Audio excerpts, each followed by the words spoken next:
10-point lead for the Broncos.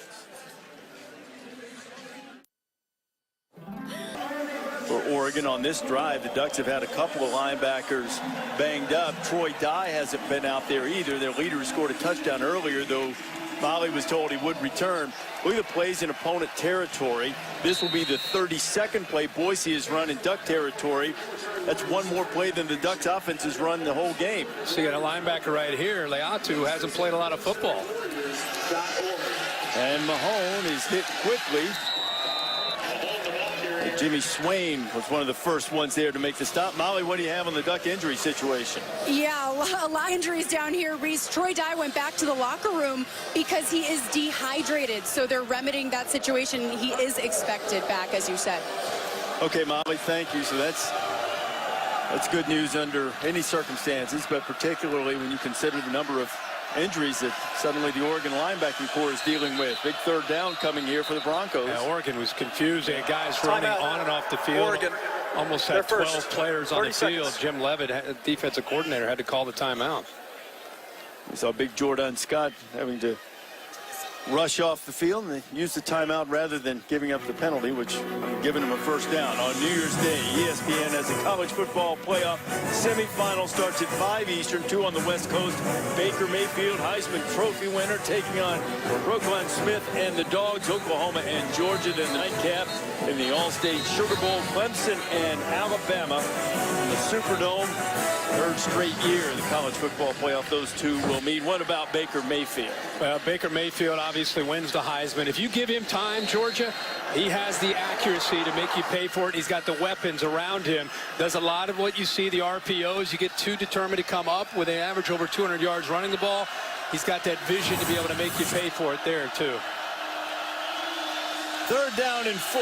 Rippin to the outside. He has his man complete. Steps out of bounds at the 15, and it'll be a first down. Sean Monster had a big catch in the first half. He picks up the first down for the Broncos. Yeah, they've talked about how he's been a little bit more committed in practice second half of the season, and with that commitment, he's become a more consistent route runner, and I think Brett Rippin trusts him more.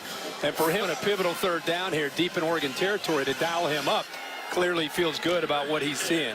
They ran a nice route and had nice hands. First order of business for the Broncos since they're in the red zones to take care of the football. 3 turnovers in the red zone today. Kept Oregon in the game. Wolpen picks up a couple.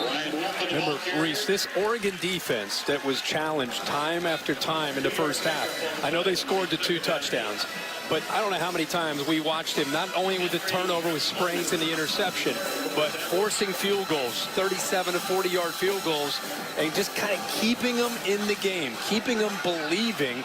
And we keep saying it, can they do it again? But they're put in that position again, and they're inside their own red zone where they got to come up with a stop. Very least try to force a field goal. Rippin finds his tight end cutting underneath, staying on his feet, headed toward the pylon. Touchdown, Alec Dance.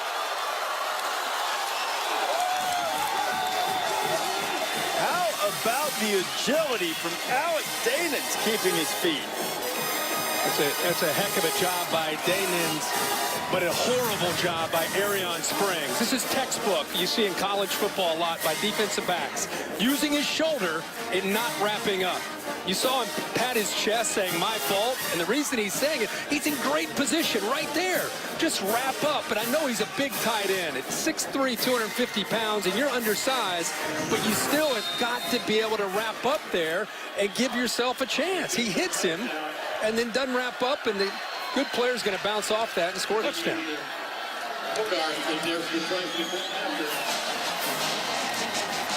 Danens, an inline tight end. The last part of the season has provided explosive plays.